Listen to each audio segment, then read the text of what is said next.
Hey, welcome back to Daily Flash. I'm Mitch English. You know, the Grinch who stole Christmas now has a new name. It's called inflation. And as we all know, Santa's list of toys has gone up quite a bit. So how did we get here, man? Joining us now to talk about it is head of Freedom Founders, Dr. David Phelps. Doctor, thank you so much for joining us. First off, we hear the word all the time, but what is inflation and how is it impacting consumers? Otherwise, then everything costs more. But what is inflation? Exactly. Good morning, Mitch. Well, inflation is a general increase in the price or cost of goods and services across the economy. In other words, a dollar today doesn't buy as much as it bought last year. It's a reduction in the purchasing power of the currency or the money. It's just not going as far as it did in the past couple of years. And, you know, everybody thinks of that sort of thing, but they also think, well, it's probably because of big business. Is there some group out there actually trying to work to rule the world? Are they the ones causing inflation? Well, that certainly can be a myth and propaganda that's put out there, Mitch, but certainly we've seen big changes in our economy, geopolitical situations. We had the COVID pandemic.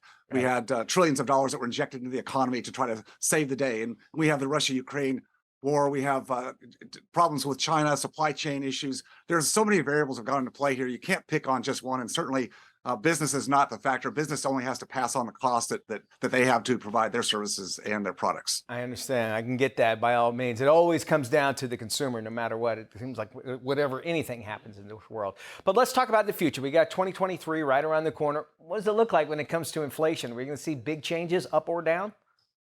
Well, you know, this week right now in November is actually December. Looking back at November is when a lot of things happen. So this week we saw the consumer price index coming in for the month of November, down just a tick lower than what was expected. So that's good news in general. We've seen the highest rate back in June of 9.1% in the CPI. So now we're down to 7.1%.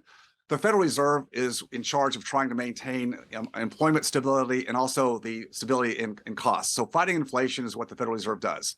This week, tomorrow, on Wednesday, they will be meeting the Federal Reserve and looking at what the next increase in interest rates will be. Rising interest rates is meant to reduce demand, which then offsets inflation. So bringing that inflation rate down is what the Fed is about right now. The downside to that, Mitch, is that it also causes constraints in the economy. People are right now in the tech industry, particularly, are losing their jobs. So we have this kind of this yin and this yang, this imbalance between, how do we get there, right? So I think in this next year, we're going to see inflation continue to taper, but then we have to also look at what's that do to the overall economy. It's a real balancing act. All right, you know, it wasn't raining when Noah built the ark. So what should we do right now? How do we protect our budget and our retirement accounts from this inflation problem? So from a consumption standpoint, I think just being a more savvy consumer. I know a lot of people that are very good about finding the deals in terms of food and watching what they buy, how they travel. I think just really watching your personal budget right now till we get through this gap period of time. On the retirement side, certainly assets in terms of companies, stocks, equities, real estate, intangibles like that typically keep up with inflation. But again, you've got to be careful because, again, we're in this marketplace where things are changing very dynamically. But typically, tangible assets will keep up with inflation on a retirement basis. And is there any upside to inflation? Is there anything positive out of it? Well, if your wages go up and keep it up in tandem with inflation, which they haven't, the wages have been going up, but if your wages would stay up with inflation, then I guess you would stay even.